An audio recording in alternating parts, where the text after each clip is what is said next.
What's up guys, and welcome back to 8 Count.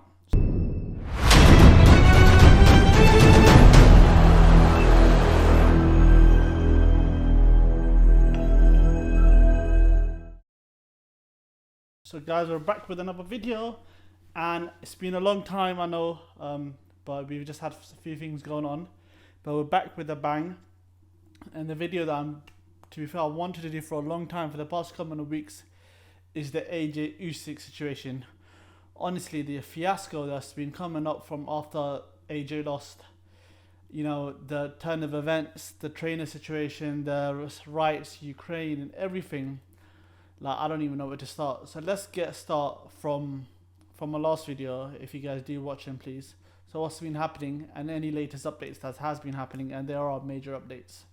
So firstly, AJ, obviously he lost to Usyk on points last year in Tottenham Stadium, and after then, you know, he's been a road to recovery. In that road of recovery, initially there was a bit of dispute where, like, Joshua was maybe blaming his team, and, you know, him saying that, you know, he's at the same time saying he's the man of this, he's the one who makes the decision, where he's blaming the team. The sort of the advice you got from Rob McCracken was a lot of fighters would say it wasn't the best. So he said he needed a change of time, change of like style. So he went to America, went with Virgil Hunter, Robert Garcia, the Charlo brothers trainer, and, you know, ventured around.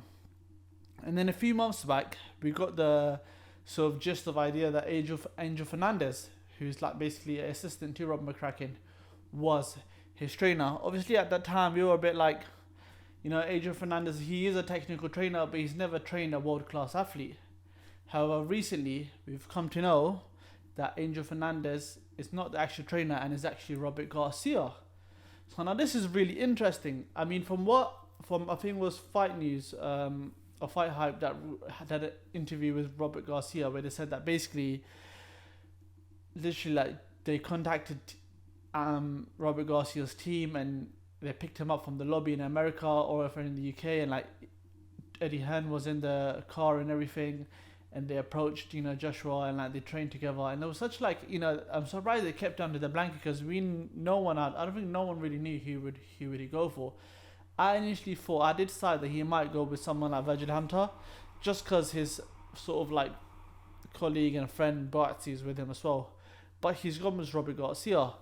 And like my initial thoughts, and like after like really digesting the thoughts of Robert Garcia being his trainer, I actually think it's a really good sort of move, just because I feel like let's say Robert Garcia, you know, he has trained Maidana, obviously his key mark victory over Broner. He was with Robert Garcia, you know, his younger brother, you know, he's trained him, and like, you know, he's trained like Brandon Rios and all these sort of, he's trained Victor Ortiz at one point, and he's known in the sort of, he trained Marky Garcia, his younger brother, and he's known within the sort of boxing world, reviving people's career, and because he's got that fierce Mexican style that, you know, I think Joshua really needs to implement.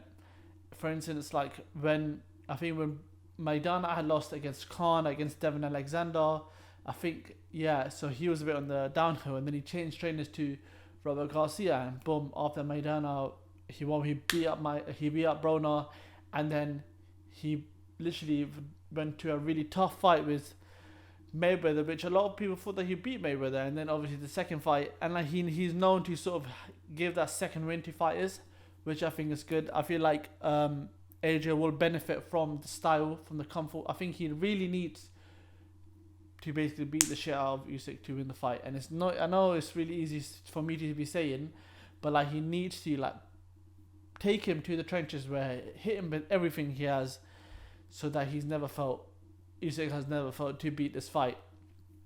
And I think Robert Garcia can bring that out of him. I know there is a criticism that, you know, Robert Garcia hasn't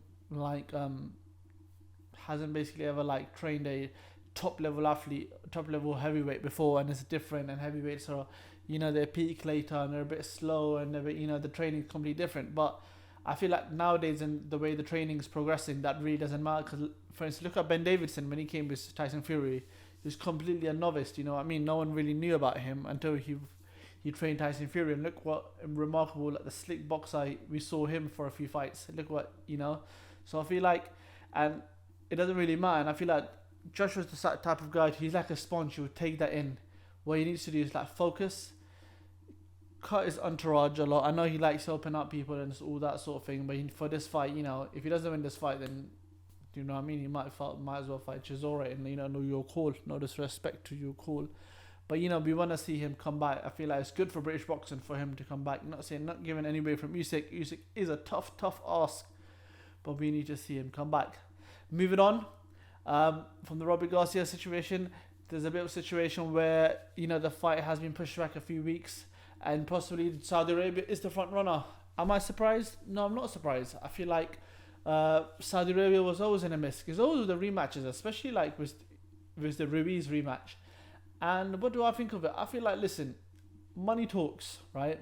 And as much as these fighters are like, you know, from the United Kingdom, from Ukraine, these guys are prize fighters and they need to fight. And, you know, when you're the world heavyweight champion, it's not just for like Europe or America, it's for the whole, you represent the whole entire world. And if, you know, if Saudi Arabia is giving that money and is pumping that money in, then I don't see a problem there.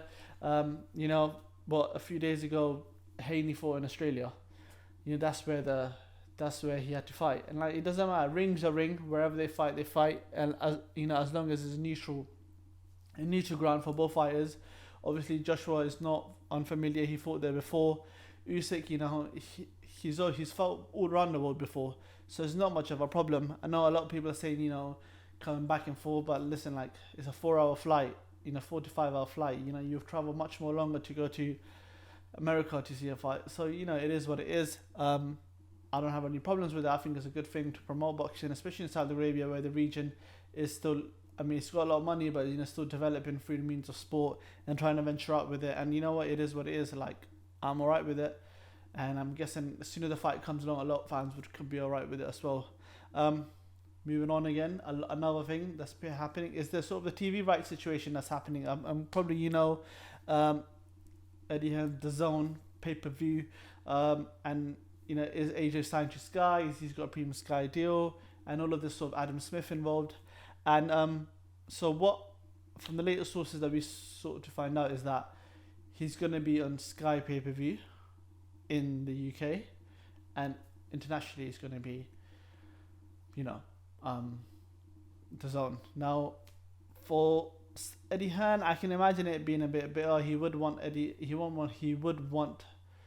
Joshua to fight on the Zone, but I feel like the Zone still needs to have a bit more key fights. You know, Sky is the place right now for like box office, for that exposure, you know, and like Joshua is that key name that crosses over to anyone and in the public. So I think it's a good deal. I know there was a bit back and forth where Adam Smith said that, you know, he would want boxer fights on the undercard. If it's a The Zone show, you know, I don't see how that's going to happen. But I do, you know, Eddie Hearn was talking about making partnerships with K2 Promotions and that fight. So if he puts boxer on, I feel like it paves the way for many more fighters to do that. Do you know what I mean? And it's just good for British boxing. Like, I would love to see like great fights on the undercard. You know, upcoming fights. You know, even let's imagine Azim brothers in Saudi and like fighting on the undercard, or even like, you know, I even think like we shouldn't have this sort of like, you know, not fighting, you know, anybody in that sense, because we have promotion differences. If two fighters want to fight, they have to fight. For instance, Tyson Fury and Deontay Wilder. But yeah, I mean, listen, the fight's probably going to take place end of August or September, from what it seems like. It will give them enough time. I know Usyk, I haven't spoken about much more about Usyk. I know Usyk's got that situation in Ukraine, but he's training now and he's a professional, so he can train that fight and he can, you know, fight at his best of ability. But it all depends how Joshua. I feel like the ball's, in a weird way, the ball's in Joshua's court. The way he wants to fight, he'll fight, and if he applies the perfect game plan, he will win the fight. If he can't, then, you know, we already saw what happened in Tottenham, and we really don't want to see that again. Let's be honest. But yeah, let me know, guys, what you think. What you guys think of Robert Garcia being his new trainer? Would that help? Wouldn't that help? And the whole, you know, sort of Saudi and the Zone situation. Let me know your thoughts. Please do like and subscribe. We really do appreciate it. And yeah, thank you very much.